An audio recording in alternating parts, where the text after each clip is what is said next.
은혜 받으실 하나님의 말씀은 시편 21편 1절로 13절까지 제가 봉독을 해드리겠습니다.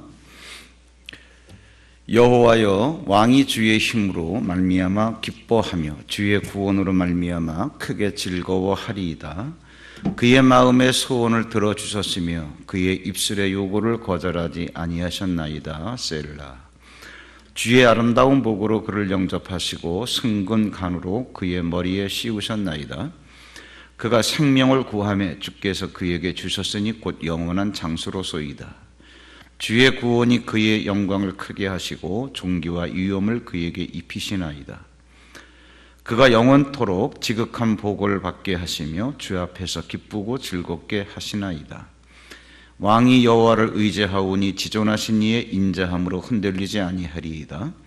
왕의 손이 왕의 모든 원수들을 찾아내며 왕의 오른손이 왕을 미워하는 자들을 찾아내리로다. 왕이 노하실 때에 그들을 풀무불 같게 하실 것이라. 여호와께서 진노하사 그들을 삼키시리니 불이 그들을 소멸하리로다. 왕이 그들의 후손을 땅에서 멸하며 그들의 자손을 사람 중에서 끊으리로다. 비록 그들이 왕을 해하려 하여 음모를 꾸몄으나 이루지 못하도다. 왕이 그들로 돌아서게 하며 그들의 얼굴을 향하여 활시위를 당기리로다. 여호와여, 주의 능력으로 높임을 받으소서. 우리가 주의 권능을 노래하고 찬송하게 하소서. 아멘. 우리 앞뒤자 한 분과 한번 축복의 인사를 나누겠습니다. 하나님은 당신의 입술의 요구를 거절하지 않습니다. 말씀 나눌게요. 시편 21편 같고 입술의 요구를 거절하지 않는 하나님. 언젠가 저희 감리교단은 지금 이맘때쯤이에요. 요즘은 제가 이제 가지를 않고 관심을 안 가지니까 모르겠는데 이제 한 10월, 11월쯤 되면은 목회 계획 세미나 같은 것을 교단적 차원에서 합니다. 주로 이제 대면 콘도 같은데 크게 방을 잡아가지고 이제 신청받아서 방을 배정해주고 그러는데 보통 2박 3일, 3박 4일 정도 하죠. 그런데 세미나가 있다고 해서 지방별로 목사님들이 함께 참석하고 그러면 정말 마음이 홀가분합니다. 뭐에서 해방된 느낌? 현장 목회에서 꽉 눌려 있다가 그런데 가면 너무너무 프리한 거예요. 뭐 그렇다고 해서 뭐 술 마시고 고스톱치고 그러지 않습니다. 목사들은. 그러니까 목사들이 순진할 수밖에 없어요. 여러분들이 들으면은 콧방구도 안 꿀 그러한 얘기들을 주고받으면서 깔깔거리고 박장대소 하고 또 거기에 대해서 반응을 보이고 그래요. 대면 콘도에 갔는데 지하에 가면 이제 온천장이 있어요. 대중탕에 뚝 들어가서 삥 둘러 앉아가지고 별 얘기 아니에요. 뭐 기억도 안 나는 얘기. 벌거벗고 앉아서 이렇게 상체만 내놓고 얘기를 주거니 받거니에다가 까르르 웃고 그러다가 제가 거기서 이렇게 나와가지고 머리를 깎으러고 같은 그 있죠? 온천장에 가면은 대중탕 사우나에 가면 그 이발소에 가서 머리를 커트하는데 그 저기 떨어져 있는 그 탕에서 들려지는 소리가 되게 시끄럽게 들렸던 모양이에요. 왜? 내용을 알아들을 수 없는데 너무 소리가 크니까. 그러니까 이제 이발사가 머리를 커트하면서 내 귀에 대고 들으라고 하는 얘기는 아니고 옆머리를 자르니까 자연히 귀하고 입하고 가까운 거지. 이 얘기 저 얘기하다 뭐라 그러는 거 아니? 왜들 저렇게 짓거리긴 짓거려? 그 말을 듣는데 제가 뭔가 깨달음이 있었어요. 그렇구나. 잘못된 건 아닌데 왜 세상 사람들에게 이러한 대우를 받아야 되지? 물론 서로가 모르는 관계지만 그러면서 마음속에 생각한 게 나 자신부터 이것이 무슨 뭐 비열한 말이거나 뭐 저속한 말은 아니라 할지라도 쓸데없는 말이 너무 많지 않은가 이 생각을 하는 거예요. 하지 않아도 좋을 말인데 생산성이 없는 얘기를 너무 덧없이 하는 거 아닌가. 그런데 여러분 그것만은 틀림이 없습니다. 불필요한 말을 많이 하면 내가 가야 할 방향성을 놓친다는 것만은 분명하고 영성이 흐려지는 것만은 분명해요. 하나님은 내 안에 계시지만 내가 따라가야 할 하나님이 어디 계신지 알지 못하는 관계, 이것만은 분명합니다. 여러분이 한번 실험 삼아서 한번 해보세요. 3일만 의도적으로 말하지 말고 입을 딱 다물고 있어 보세요. 여러분 내면에서 뭐가 차올라져 오는가 바로 느낍니다. 우리가 연약한 이유가 있어요. 너무나 많은 말을 해요. 의도적으로 부부관계에서도 말을 하지 말고 그냥 입 꽉 다물고 하면 화난 얼굴로 참지 말고 평강 가운데 딱 한번 해보세요. 제가 다 해본 겁니다. 내면에서 차올라오는 게 있습니다. 그것이 나를 부유하게 하는 거예요. 그것이 나를 담대하게 하는 거예요. 근데 우리 이걸 다 잃어버리고 있어요. 그러면서 우리는 쫓기는 삶을 살고 있습니다. 롱펠로우가 그런 시를 썼습니다. 우리가 겁먹은 얼굴로 삶의 야영터에서 겁먹은 눈망울로 마소처럼 쫓기지 말고 두려움에 사로잡힌 얼굴 하지 말고 뒤돌아보지 마라. 왜? 채찍 때리는 자가 막 때리면서 쫓아오니까 눈에 그냥 겁먹은 얼굴을 해가지고 쳐다보면서 막 질주하는 거예요.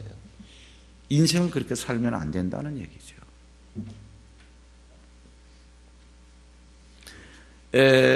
사막교부라고 하는 게 뭐냐 하면은 이스라엘 백성들 가운데서 그들이 이제 많은 제국의 압박을 받는 가운데서 간신히 어떻게 유대인 독립시대를 유지했던 때가 있습니다.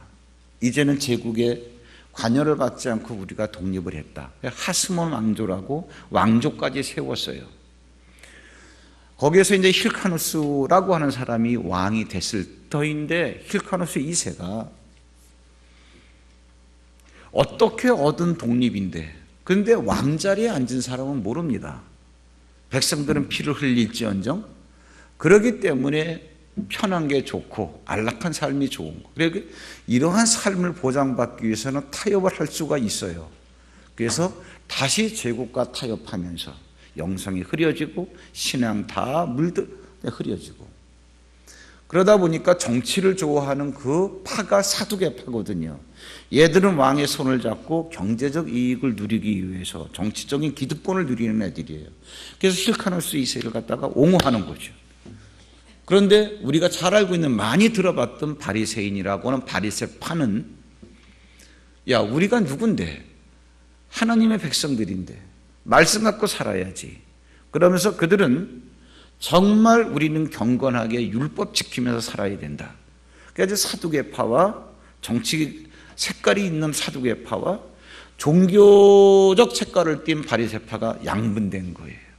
근데 시간이 지나면서 바리새파도 말만 바리새파 율법 지키는 척하지 너들은 내용물이 없어.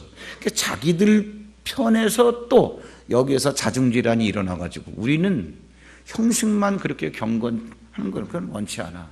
여기 갈라져 나온 게 뭐냐? SNF라는 게 있어요. 이 사람들이 세상 싫다. 광야에 들어가자. 그러니까 먹을 것이 없는 광야에 가서 하나님만 바라보고 삽니다. 그런 SNF들이 뭐냐면 사막의 교부라는 거예요. 그의 후예들이 그러니까 모래밖에 없는 사막에 들어가서 하나님만 대면하고 살아가는 거예요. 그들이 하는 기도를 보면은 깜짝 놀랄 겁니다. 우린 너무 기도를 잘해요. 너무 유창하게 해요. 대자 대비롭고 감사하신 하나님 아버지 감사합니다. 그래가지고 백두산 영봉에서 한라산 정상까지 쫙 훑어내가지고 강원도 지리산을 거쳐가지고 1시간도 넘게 하잖아요 기도를. 그런데 그들은요 아주 단순합니다. 예수 그리스도여 나를 긍휼히 여기소서. 이 기도의 전부예요. 그런데 의미를 모르고 가는 사람은 그렇겠지만 가만히 그 기도를 들어보면 그게 답니다. 왜? 긍휼이 뭐냐? 사랑이에요. 근데 그냥 사랑이 아니라 딱 어떤 대상자를 보니까 그 사람을 도와줄 사람이 없는 거야. 그 사람이 만난 문제 때문에 고생하는 게 불쌍한 게 아니라 그런 애를 도와줄 사람이 없는 거야. 그게 불쌍한 거야. 어떻게 너를 도와줄 사람이 없니? 지난주에 여러분 시편 20편에 다윗이 뭐라고 얘기했냐면 어떤 사람은 말을 의지하고 어떤 사람은 병거를 의지하고 그런 얘기했잖아요. 그런데 나는 여호와 하나님의 이름을 의지합니다. 그 세상 사람들은 다 말을 타는 말을 의지하고 사람들은 그 전쟁에 나가는 말마차 병거를 의지하는데 근데 뭐예요? 도대체 얘를 도와줄 사람이 없는 거예요. 하나님이 가만히 보니까 나밖에 없구나. 불쌍해서 나 아니면 도와줄 사람이 없기 때문에 사마의 교부들이 그겁니다. 하나님, 세상에 말이 있으면 사는 줄 알고 병거가 있으면 전쟁에서 이기는 줄 알고 다들 말을 의지하고 병거를 의지하지만 나는 오직 하나님만 바라봅니다. 오늘 참 찬양한 게 다 은혜로운 거예요. 아까 찬양하는데 참 저도 많은 은혜 받았는데 내 마음이 확정되고 확정되어 싸우니 주께 가오니 그 다음에 그 가사가 뭐더라? 아까 그 참 제가 이 기억력이 약한 게 참 문제인데 목사님은 설교는 어떻게 하세요? 그러니까 은혜지. 예, 정말입니다. 은혜입니다. 그 사막의 교부들은 기도가 그겁니다. 주 예수 그리스도여 나를 긍휼히 여기소서. 입술을 열어 하나님께 그것을 요구했을 때 하나님께서 그래, 내가 아니면 너를 도와줄 사람이 없지. 그러니까 다 도와주시는 거예요. 물질, 건강, 사랑과의 관계. 그러한 SNF파의 일원이 누구냐면은 세례 요한입니다. 그 세례 요한은 창세기 때부터 계속 하나님께서 구약 시대에 세워왔던 선지자 가운데서 마지막 선지자인데 이들 속에 있는 게 뭐냐면 대망 사상이에요. 메시아를 보내주겠다. 그런데 메시아를 다 기다리며 있는데 세례 요한이 듣자 하니까 예수라고 하는 사람이 나타났는데 자기가 하나님의 아들이고 어떨 때는 또 하나님이라 그러는 거예요. 병자도 고치고 죽은 자도 살려내고 진짜 메시아구나. 메시아가 오셨네. 그런데 우리가 알다시피 세례 요한이 감옥에 갇혔습니다. 헤롯에게 바른 말을 하다가 감옥에 갇혀가지고 내일 아침에 끌려나가서 참수형을 당할 판인데 감옥에 갇혀서 메시아를 기다리던 내가 메시아가 오셨다는데 그 메시아가 나를 해방시켜 줘야 되는데 내가 이렇게 죽는구나. 그분이 진짜일까? 얼마나 많은 갈등이 있겠어요. 제자들을 그에게 보냅니다. 너희들 가서 그 예수라고 하는 사람에게 이렇게 물어봐라. 오실 그 이가 당신입니까? 아니면 당신이 만약에 오신다고 했던 그분이 아니면 우리가 다른 일을 기다려야 되겠습니까? 이 얘기야. 저희가 먼저 실제 써놓은 대로 하면 오실 그 이가 당신이오니이까? 아니면 우리가 다른 일을 기다리오리이까? 이렇게 돼 있어요. 여러분 가만히 묵상해 보세요. 오실 그 이가 당신입니까? 맞다면 맞다고 얘기해 주세요. 아니면 아니라고 얘기해 주세요. 만약에 아니라고 한다면 우리가 다른 일을 기다리오리이까? 이 얘기는 뭐예요? 만약에 당신이 오신다고 했던 메시아가 아니라고 한다면 우리는 뭐예요? 다른 사람, 메시아라고 하는 사람이 올 때까지 절대로 포기하지 않고 기다리겠습니다. 이 얘기예요. 무슨 얘기냐? 하나님, 우리에게 메시아를 보내주셨다고 했으니 우리는 그것을 분명히 믿습니다. 메시아를 기다리겠습니다. 단순해요. 그분만 오시면 다 해결되는 거예요. 죽음을 앞두고도 메시아를 절대로 포기하지 않는 세례 요한. 이게 그들의 영성입니다. 그럼 그들은요, 자나깨나 물어보면 너 왜 살아? 메시아를 기다리는 거예요. 네가 사는 이유가 뭐야? 메시아가 오신다 그랬어요. 왔잖아. 당신 맞습니까? 아니면 우리가 포기하지 않고 하나님은 틀림없이 하신 약속을 이루시는 분이니까 우리는 메시아라고 하시는 분이 오실 때까지 기다리겠습니다. 아주 단순합니다. 사막 교부들도 아주 단순해요. 예수 그리스도여 나를 불쌍히 여기소서. 근데 우리는 너무나 말이 많아요. 그것이 비록 거짓말도 아니고 비열한 말도 아니고 저속한 말 아니라 할지라도 너무나 불필요한 말이 많아요. 자, 이러면서 이제 우리가 시편 21편을 시작해 보도록 하겠습니다. 시편 21편은 사실 시편 20편과 붙어 있네. 무슨 얘기냐면은 시편 20편 우리가 지난주에 공부했습니다. 어떤 말씀을 나왔죠? 가자 주신 땅으로. 하나님께서 창세기 15장에서 아브라함에게 약속을 했습니다. 아브라함아 내가 이 땅을 너에게 줄게 그랬더니 어디 말이에요? 이 땅. 이 땅이요? 여기요? 어디요? 창세기 15장을 쭉 읽어보면 맨 마지막에 그래 알았어. 저기 유브라데 강 북쪽 그 유브라데 강에서 저 밑에는 애굽 경계선까지 애굽강 그 사이에 우리가 흔히 팔레스틴 지역이라고 하는 경계를 딱 정해가지고 이것을 너에게 줄게. 대대 후손 영원히 줄게. 근데 주시겠다라고 하면 그 땅을 한 번도 그렇게 차지해 본 적이 없어요. 우리가 지난주에 이 공부를 어떻게 했습니까?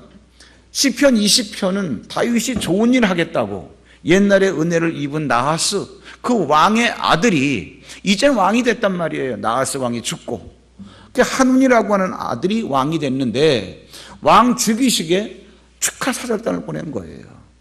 자네 아버지한테 내가 이렇게 은혜를 입었는데 축하하네. 근데 한운이 새로 왕된 그 한운이라고 하는 왕이 젊어서 그렇겠지만 신하들의 말을 듣고 사절단이 아니라 정탐꾼입니다. 그래가지고서 수모를 주는 거죠. 돌려보냈어요. 그리고 다윗이 이젠 공격해 올 거라고 지레 짐작을 하고 연합전선을 핀 거죠. 암몬과 그 다음에 아람 나라하고 연대해서 다윗이 딱 보니까 내가 보낸 축하 사절단을 얘들이 수모를 줄 뿐만 아니라 어떻게 얘들이 이제는 전쟁까지 하려고 그러네. 그래서 어쩔 수 없이 전쟁을 하러 나가는 거예요. 전쟁하러 나갈 때 여러분 다윗이 뭐라 그랬습니까? 성소에서 나를 도우시는 하나님. 성소 안에 있는 법궤 안에 거기에 하나님의 돌판이 있거든. 말씀하셨기 때문에 그 말씀 믿습니다 하나님. 그리고 나는 이제 나가기 전에 소제를 드렸어요. 번제를 드렸어요. 제사를 받으시고 기억하시는 하나님. 더군다나 나는 사무엘로부터 기름 부음을 받은 자 아닙니까? 그러니까 하나님이 나를 구원하실 거 아닙니까? 그러한 얘기가 되겠죠. 그러니까 이러한 믿음만 갖고 딱 주저몰라 앉아 있는 게 아니라 나를 보호하여 주시옵소서 이게 아니라 이 믿음이 있으면 이 믿음 갖고 어떻게 한판 붙들어 나가는 거예요. 공격 쳐들어갑니다.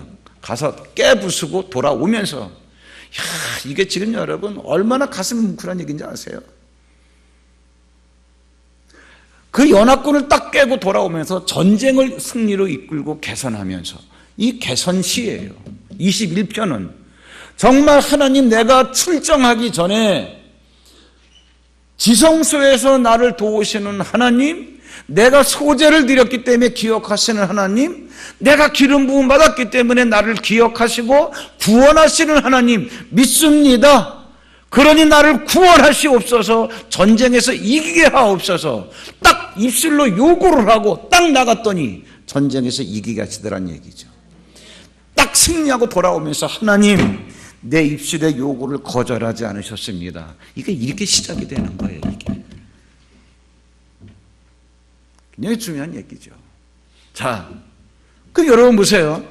다시 한번 우리가 지난주일의 설교를 다시 한번 요약하자면 지성소에서 나를 도우시는 하나님, 지성소 안에 법궤 안에 하나님의 돌판이 있단 말이에요. 율법이 있단 말이에요. 그런데 히브리서 10장 16절 뭐라 그랬습니까? 하나님은 이제 성령이 오신 다음에 하나님의 말씀을, 하나님의 법을 우리의 생각과 마음에 기록해 두셨다는 거예요. 여러분, 구약시대 때 다윗이 시편을 쓸 때는요, 하나님은 법궤 안에 계셨지만 이제 신약 시대에 우리의 특권이 뭐냐 하면은 뭐예요? 그 말씀이 우리 생각과 마음에 기록이 된 거예요. 하나님은 우리 영혼의 성령으로 들어오셨지만 우리의 이성으로 그것을 기억하고 항상 우리로 하여금 인정하라고 생각 속에 기록해 놓으신 거예요. 하나님 말씀 모르시는 분들이 어디 있어요? 내가 알고 있는 이 말씀은 그 말씀의 실체가 내 영 속에 임재해 계신 거예요.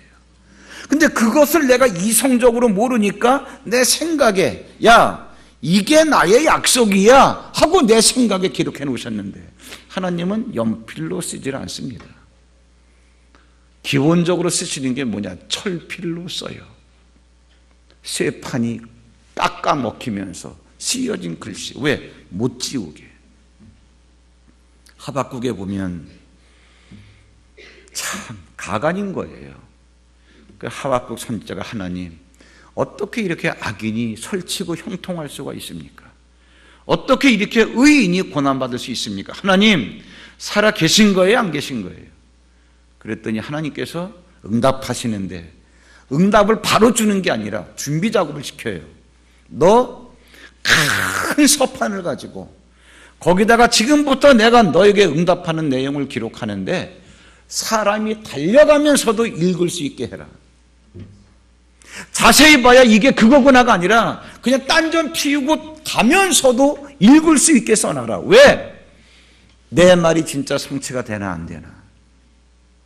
하나님의 언약, 우리의 생각과 마음에 기록되어진 건 여러분 구약에서도 철판에 구약에서도 큰 서판에 달려가면서 읽을 수 있게끔 써놓으라 그러셨는데 성령이 오신 다음에 우리 생각과 마음에 기록하신 것 더 확실한 거죠. 이게 특권이에요. 이게 특권이에요. 그 다음에 뭐예요? 다윗이 얘기해요. 내가 소제를 드렸습니다. 내가 번제를 드렸습니다. 전쟁에 나가기 전에 여러분 소제 드리려고 그래 보세요. 말이 소제지. 야, 밀 좀 가자, 밀. 그 딱딱한 밀을 갖다가 돌맷돌에다가 갈아요. 밀가루가 되기까지 가려고 한번 해보세요. 비지땀이 납니다. 이렇게 만든 밀가루를 가지고 하나님 앞에 불에 태우면서 드리는 거예요. 뭐? 내가 하나님 앞에 헌신하는데 뭐예요? 이 딱딱한 밀 알갱이가 밀가루 형체가 없이 부서졌습니다. 이게 소재예요. 그런데 우린 다 예수 믿는다 그러는데 네 안에 있는 예수가 누군데? 우리 안에는 예수가 소재물 되신 예수. 고린도전서 5장 10절 지난주 공부했잖아요. 그럼 우리 안에 계신 예수가 소재물 되셨을 뿐만 아니라 번제물도 되시고 왜? 번제는 불에 태워서 드리는 거니까 불같은 시험을 다 받아내신 거 아니에요. 채찍에 맞고 맞아보세요. 어떤 채찍인지 아세요? 대충 맞는 게 아니에요. 가죽끈에 이렇게 흠집을 내가지고 납봉을 다 끼워놔요. 납봉 속에 뭐예요? 아주 면도날처럼 이것이 딱 납을 갖다가 세워요. 이렇게 파가지고 이걸 한번 휙 치면은요, 그 납봉이 살을 파고 들어와요. 벌거벗겨 놓고 탁 치면은 쫙 달라붙어요. 가죽끈이 안 떨어져요. 여러분 그 패션 오브 더 크라이스트 영화 보셨잖아요. 로마 애들이 이거를 즐겨요. 탁 친 다음에 가죽이 딱 붙어 있으면은 텐션을 줘요. 탄력을. 그냥 탁 뛰는 게 아니라 칙, 칙. 그럴 때마다 이 살이 벌렁. 그러다가 탁 당기면은 살처럼이 툭툭툭 떨어져가지고 피덩이가 그냥 이걸 또 즐겨요. 탁탁 묶기도 하고. 한 번 치면은 뼈가 허옇게 드러나요. 이게 번제물이에요. 우리는 말로만 하기 때문에 이런 감각이 잘 안 생기겠죠. 그래서 히브리 골로새서 2장 그 16절에서 뭐라 그랬습니까? 사람들이 네 안에 예수가 있는데 예수를 모신 네가 왜 소제를 안 드리느냐? 왜 짐승을 태워서 번제를 안 드리느냐? 비판하지 못하게 하라. 왜? 그 밀가루 때려가지고 소제 드리는 거, 다윗이 드렸던 소제, 다윗이 드렸던 번제, 이거는 뭐예요? 장차 올 것에 대한 그림자. 이것의 실체, 몸은 뭐예요? 예수 그리스도. 진짜가 너희들 안에 있잖아. 너희들은 뭐야? 번제, 소제를 드렸고 지금도 드리고 있는 자. 그러면서 뭐라 그럽니까? 주님, 내가 사무엘로부터 기름 부음을 받은 자 아닙니까? 우리는 누구예요? 지난주에 다 공부했습니다. 기름 부음을 받은 자, 성령 받았다. 이게 무슨 말인가? 여러분, 제가 그 팁박스에다가 써놨으니까 집에 가서 읽어보세요. 왜 성령 받은 자를 왜 기름 부음 받은 자라 그러는가? 그 사람들이 그래요. 어떤 분이 저한테 그런 얘기를 해요. 아니, 왜 이 복음을 사람들은 누리지 않을까요? 제가 그랬습니다. 진짜 공짜를 싫어하나 봐. 2, 3년 전인가요? 저기 용산 전자시장에 새벽 5시부터 사람들이 1.2km인가 줄을 섰어요. 이상하잖아요. 새벽부터 쫙 1.2km 줄을 섰어요. 왜? 어떤 전자상가가 개업을 하는데 아침 9시에 문을 여니까 문 열면서 선착순 200명에게 선물을 준다는 거예요. 무슨 선물? 그때 잘 모르는데 핸드폰과 관련된 무슨 액세서리예요. 얼마? 14,000원. 14,000원짜리 어짜고 200등 안에 들려고 새벽 5시부터 진을 친 거예요. 4시간을 기다리고 있는 거예요. 왜? 공짜니까. 어마어마한 인생의 선물을 예수님께서 우리에게 공짜로, 야, 내가 소재물이 돼줄게. 야, 네 짐승 잡지만 내가 번제물이 돼줄게. 그리고 항상 네 안에 있어줄게. 이게 공짜로 되어진 건데 잘 안 믿어요. 참 고약하죠. 한번 여러분들이 스스로 자신에게 알다가도 모를 나 한번 얘기 한번 해보세요. 그렇지 않아요? 알다가도 모를 나야. 자, 다윗이 어떻게 입술에 요구를 했냐? 그렇게 얘기했습니다. 그러면 이 시대의 우리는 어떻게 우리 입술로 무엇을 요구할 것인가? 하나님, 내 생각과 내 마음에 기록된 지성소를 뛰쳐나와서 내 생각과 마음에 기록하신 하나님의 말씀을 내가 늘상 기억하겠습니다. 그 다음에 나는 지금도 소제와 번제를 드리고 있습니다. 그리고 아버지, 나는 성령 받았으니까 내가 기름 부음을 받았습니다. 아버지 기억하십시오. 그래서 나를 구원하셔야 됩니다. 이것을 여러분들이 요구하셔야 된다, 그러한 얘기예요. 이것을 이럴 때 이것을 요구하고 아람과 암몬 연합군을 치러 나간 다윗이 딱 전쟁에 이기고 난 다음에 딱 돌아오면서 개성가를 부른 게 이거예요.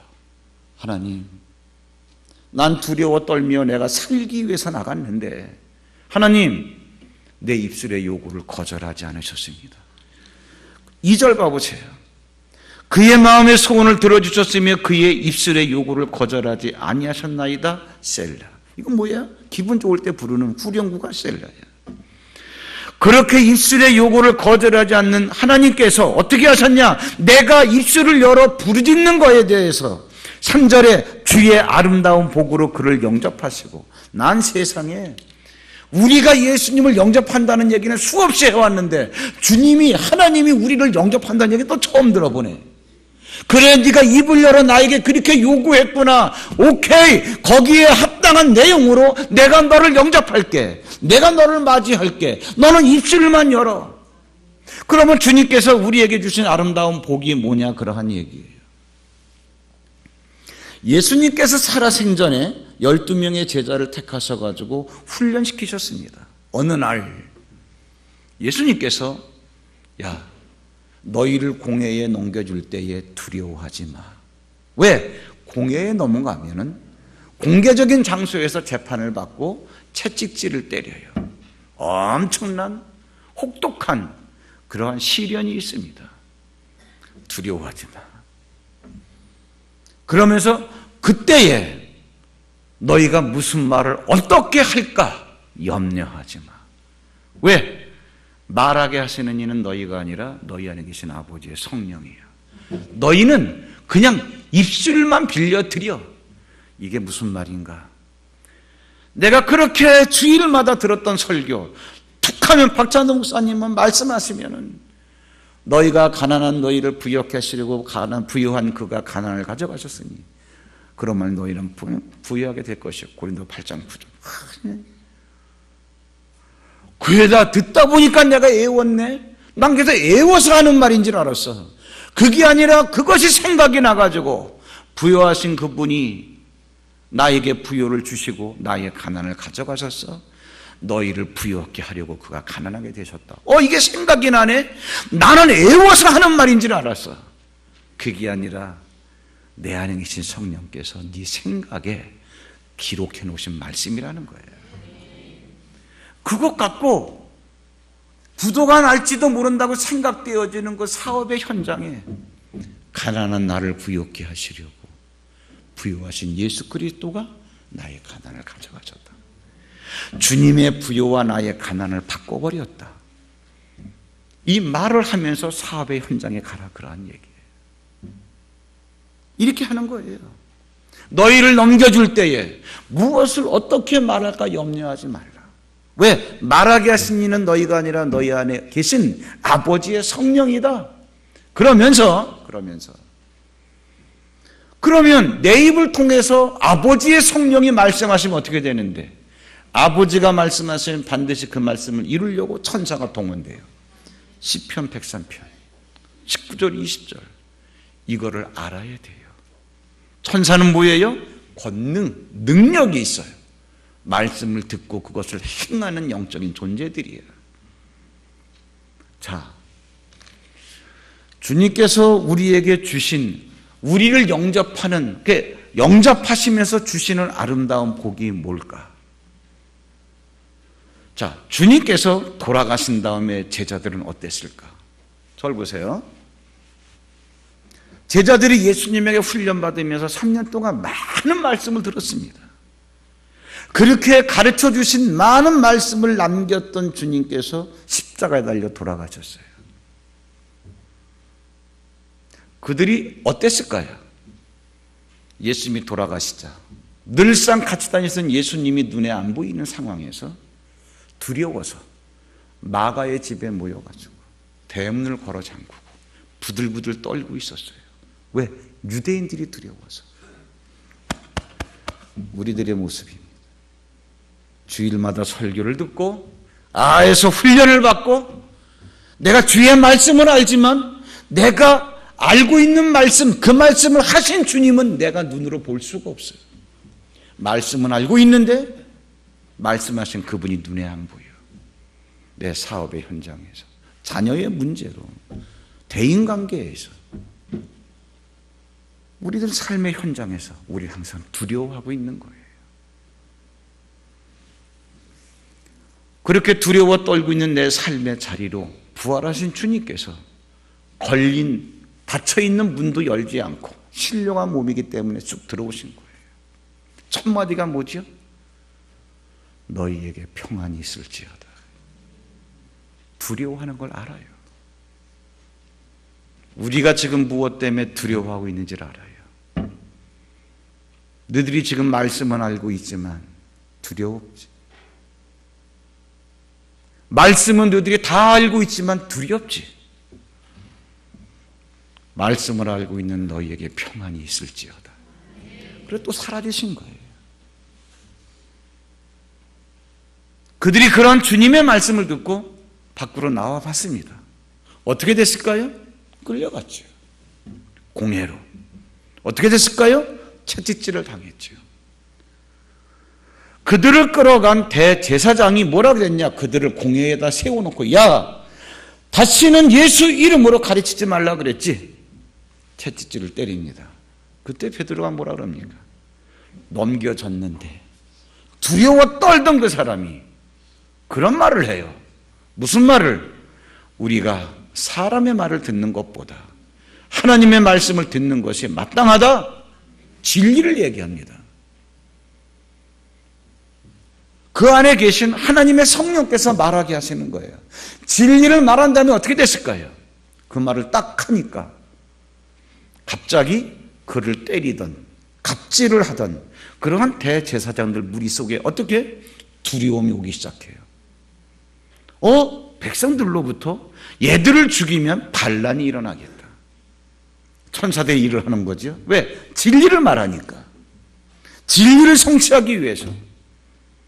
두려워하지 말고, 때려도 두려워하지 말고, 말하게 하신 이는 너희 안에 계신 아버지의 성령이야. 했어요. 갑자기 두려움이 엄습해오는 거예요. 때리다가 말고. 그게 아니구나. 그런데 우리도 존심이 있지. 알았어! 다음 죽일 거야. 가르치지 마! 봐준다, 한 번만 봐줄 거야. 그리고 놔주는 거야. 공회를 빠져나오면서 제자들의 태도가 어땠을까요?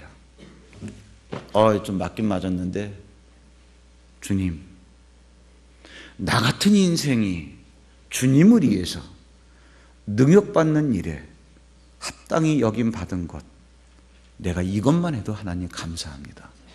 이것 때문에 기뻐하는 거예요. 그리고 그 새벽에 풀려났는데 새벽에 바로 회당에 가서, 근데 또 사람들이 모였겠지요. 야, 대단해. 그때 초대교회 사람들은 예수가 그리스도라고 담대히 말하는, 그로부터 그들은 걷잡을 수가 없었습니다. 막을 자가 없었어요. 이스라엘을 무너뜨리고 유대교를 깨뜨리고 세상에 영향을 미치기 시작을 했습니다. 그것이 로마로 건너가고 유럽을 건너서 아메리카까지 건너가는 거예요. 무슨 얘기하는 거예요? 야, 하나님께서 이게 너에게 주신 아름다운 복이라는 거예요. 우리의 입술의 요구를 거절하지 않으시는 하나님께서. 그런 찬양이 있잖아요. 나의 영혼아 잠잠히 하나님만 바라라. 그 이유가 뭐예요? 대저 나의 구원이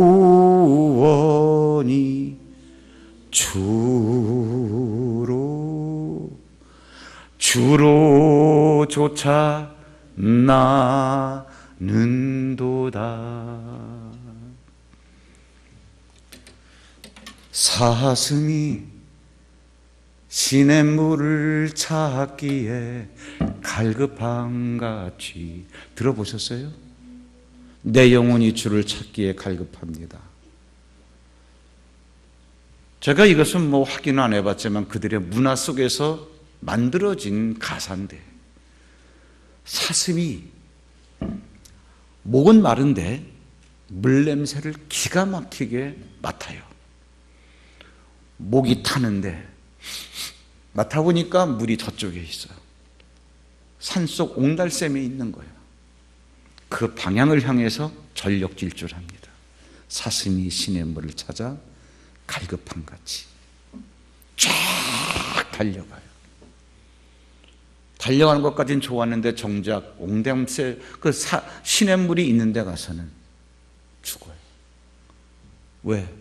너무 물이 마시고 싶어서 급하게 달려와가지고 목이 타버린 거예요.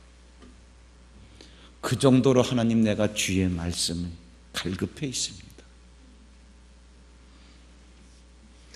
이러한 영적 상태에서 여러분 입을 열어 주 앞에 요구하는데, 주님께서 우리에게 어떻게? 내가 아름다운 복으로 너를 영접할게. 이 얘기하는 거예요, 이 얘기. 그러면서 뭐라 그럽니까? 한 가지만 더 보시겠는데, 거기 여러분 6절에 봐보세요. 그가 영원토록 지극한 복을 받게 하시며, 우리에게 이럴 수밖에 없어요, 여러분. 뭐에? 입술의 요구에 응답하시는 그분은 영존하시는 분의 말씀이란 말이에요. 그분이 우리 생각에 그분의 언약을 기록해 두셨단 말이에요. 그러면 그 언약이 한번 선포가 되어지면 천사는 늙지도 않아요. 천사는 육체가 없기 때문에 병도 안 걸려요.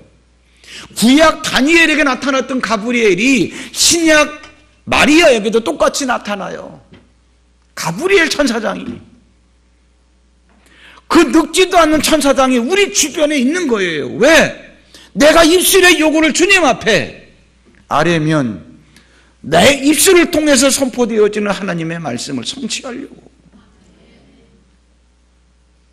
여러분, 영원토록 뭐예요? 지극한 복. 무슨 말이냐? 여러분, 우리가 인생 끝나면 기도 안 해도 괜찮습니다. 우리가 인생 끝나면 복 얘기 안 해도 괜찮아요. 낙원이기 때문에 우리가 인생 끝날 때까지는 복이라고 하는 것이 공급되어져야 되는데 뭐야? 영원토록 있는 지극한 복. 무슨 얘기야? 네 인생 끝날 때까지. 어떻게 해야 되겠습니까? 입술의 요구를 하세요. 그런데 정당하게 하세요. 어떻게 하는 거예요? 하나님, 내 생각과 내 마음에 기록된 말씀을 내가 기억하겠습니다. 하나님, 분명히 나는 소재를 드린 사람입니다. 하나님, 내 안에 계신 성령, 나는 기름 부음을 받은 사람입니다. 그렇기 때문에 하나님은 내 문제를 해결해 주셔야 됩니다. 이게 구원이에요. 정당하게 입술의 요구를 하세요. 언제까지? 여러분이 사는 날까지. 왜? 영원토록 공급되는 지극한 큰 복입니다. 삶의 현장에서 두려워하지 마시고 내가 누군가를 먼저 아시고 나의 그러한 신분에 근거해서 하나님 앞에 입술을 열어 요구하세요. 여러분의 요구를 거절하지 않는 하나님이십니다. 우리 시간 특송 들으시면서 헌금 봉헌하도록 하겠습니다.